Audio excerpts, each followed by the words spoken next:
Hello, this is Eric Alves reporting for CEN. CEN caught up with Dr. AnnMaria De Mars, who is the founder of 7 Generation Games. Dr. AnnMaria has an MBA from the University of Minnesota and a PhD from the University of California. She is the first American to win the Judo World Championship. She is the author of the book, Winning on the Ground. She is a blogger, a consultant, a judo coach, and mother of 4 daughters, one which happens to be the most popular fighter on the planet right now, and the current UFC World Champion, Ronda Rousey. CEN's Catherine Campbell caught up with AnnMaria for an exclusive interview. Hi guys, this is Catherine Campbell reporting for CEN. Today we are really excited to have Dr. AnnMaria De Mars on our show.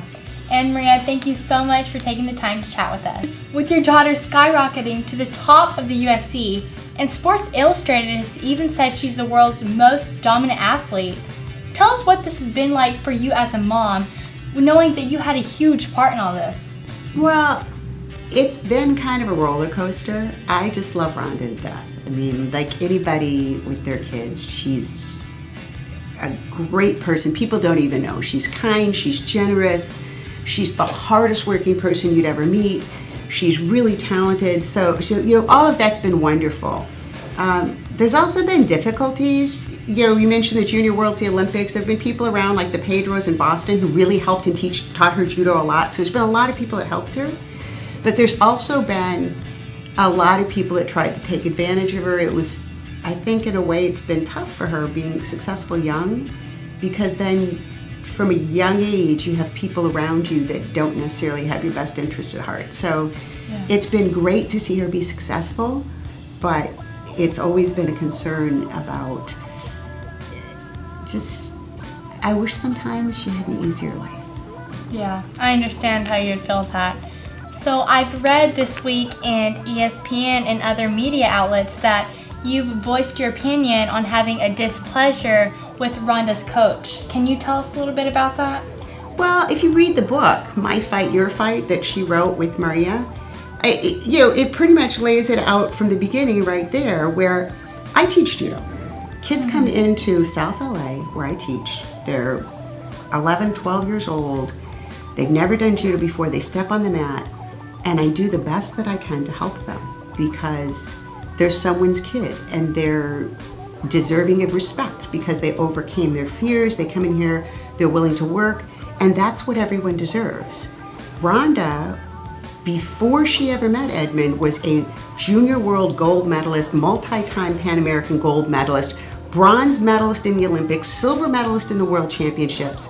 And for months he said, "Who is this girl? Why should I work with her? She's a girl," and laughed about it. And to me, that is jaw-droppingly disrespectful. And I'm just amazed that people find it controversial that I would say that. To me, that's plain common sense. You don't treat people like that. And anyone, regardless of gender, regardless of age, regardless of their athletic talent, is deserving of some kindness and consideration, respect as a human being. And I have seen that same pattern repeated, and you've seen many women come into that gym and leave. And I think someone needs to speak up and say, don't go there anymore.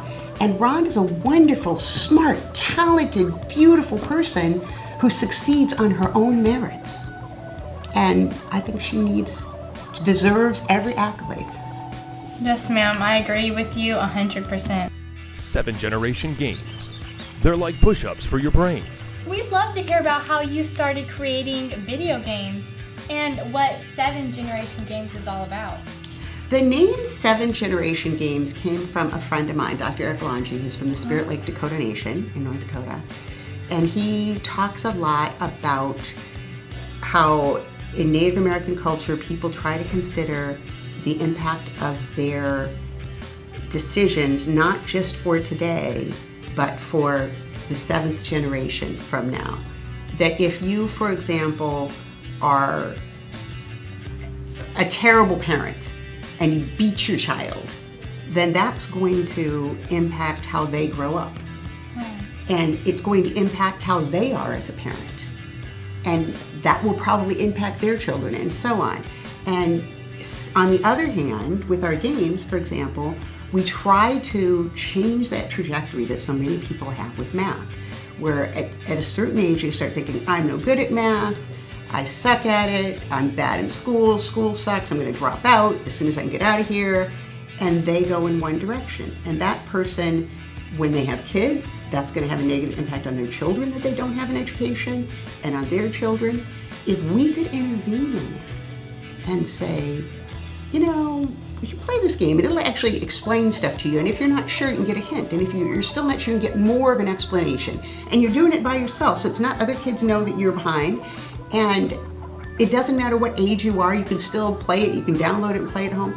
If we could change that idea to, well, you know, that's maybe not so bad, and you know what, maybe I'm not so bad at it, and maybe I'll finish school anyway, because my parents really want me to, and my teachers tell me it's a good idea, and you know, I might go to college or get a job. If we can change that trajectory, that's going to change not only that person's life, but their kid's life. I mean, there's so many things related to education. The more education you have, the more likely you are to get married. The more money you make, the less likely you are to be employed.